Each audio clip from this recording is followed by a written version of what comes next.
नमस्कार। तर बरेच जणांना ना हा प्रॉब्लेम असतो की हातपाय खूप जास्त काळे पडलेत, चेहरा एकटाच फक्त छान आहे पण हातपाय खूप जास्त टॅन झालेत। आणि आपण असं टॅन झाल्यावर काय करतो की ज्यादातर पार्लर मध्ये गेल्यावर ते म्हणतात आपण ब्लीच करूया।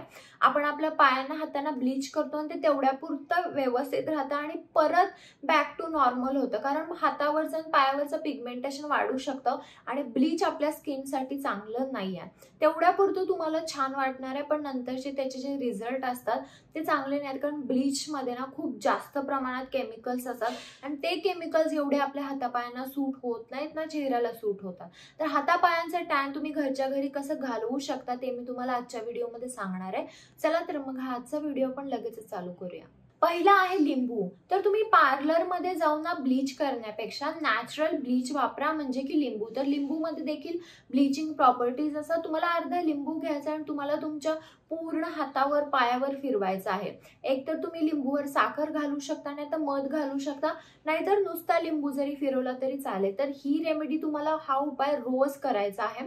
रोज जर तुम्ही हा उपाय केला तर एक 4-5 दिवसातच तुमचं टॅन जे आहे ते कमी येईल आणि तुमचे हात पाय छान दिसायला लागतील, ब्राईट व्हायला लागतील, परत बॅक टू नॉर्मल येतील। दुसरा पॅक आहे हळद आणि दही। तर हळद आणि दही पण तुम्ही तुमच्या पूर्ण हातापायावर वापरू शकता। तर दहीमध्ये लॅक्टिक ऍसिड असतं, जेणेकरून आपली स्किन अजून जास्त ग्लोईंग होते आणि जे टॅन असतं ते ऑटोमॅटिक कमी येतं। त्यामुळे तुम्ही हा पॅक पण रोज लावू शकता। चंदन पावडर आणि दूध। तर थोडीशी चंदन पावडर आणि दूध मिक्स करून जर तुम्ही हा पॅक पूर्ण तुमच्या बॉडीला लावलं तर एक तर चंदन मध्ये कूलिंग प्रॉपर्टीज असतात आणि टॅनिंग घालवण्यासाठी चंदन खूप बेस्ट आहे। आणि सोबतच जर तुम्ही दुधासोबत ते मिक्स केलं तर दुधामध्ये लॅक्टिक ऍसिड पण असतं, तर ह्याचे रिझल्ट फास्ट भेटतील तुम्हाला। एक 2 ते 3 दिवसात तुमचं टॅन कमी येईल, पण हे तुम्हाला रोज करायचं आहे, जोपर्यंत तुमचं टॅन कमी येत नाही तोपर्यंत। रोज रात्री झोपायच्या आधी ना तुमचे हातपाय व्यवस्थित वॉश करा आणि नंतर तुम्ही ॲलोवेरा जेल पण लावू शकता। तर ॲलोवेरा जेलने पण तुमचं टॅन कमी येणार आहे, स्किन मॉइश्चराइज पण होणार आहे। त्यामुळे रोज रात्री ॲलोवेरा जेल लावायला विसरू नका। तुम्ही ऑरेंज पील पावडर आणि थोडंसं दही ह्याचा पॅक करून पण तुम्ही तुमच्या पूर्ण बॉडीवर लावू शकता। तर ऑरेंजनी देखील तुमचं सन टॅन सगळं कमी येणार आहे। अजून एक बेस्ट उपाय म्हणजे आहे मसूर डाळ। तर मसूर डाळची तुम्हाला पावडर करायची आहे आणि ते तुम्ही तुमच्या पूर्ण बॉडीवर ॲज अ स्क्रब म्हणून वापरू शकता आणि ॲज अ पॅक म्हणून पण वापरू शकता।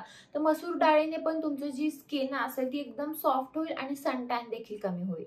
जर ह्या सगळ्या रेमेडीज तुम्हाला खूप जास्त अवघड वाटत असतील किंवा जर खूप रोज पॅक लावायचा हे लावायचा असा कंटाळ येत असेल तर मी तुम्हाला एक सोपा उपाय सांगते, तो म्हणजे आहे टोमॅटो। तर तुम्हाला अर्धा टोमॅटो कापायचा आणि तुम्हाला तुमच्या हातावर पायावर सकाळ संध्याकाळ फिरवायचं आहे।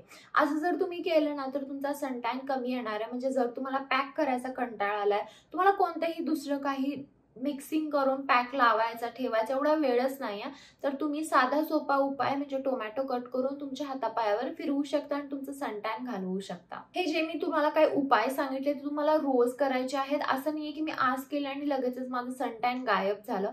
तुम्हाला कंटिन्युअस एक 4-5 दिवस तरी करायचं आहे, जेणेकरून तुम्हाला चांगले रिझल्ट्स भेटतील। तर ह्या व्हिडिओमध्ये काही तुम्हाला जर शंका असतील तुम्हाला कमेंट बॉक्समध्ये विचारू शकता। आणि हा व्हिडिओ जर आवडला असेल व्हिडिओ लाईक करा, शेअर करा आणि चॅनल सबस्क्राईब करायला विसरू नका। चला तर मग आपण लवकरच भेटूया एका नवीन व्हिडिओमध्ये। तोपर्यंत काळजी घ्या।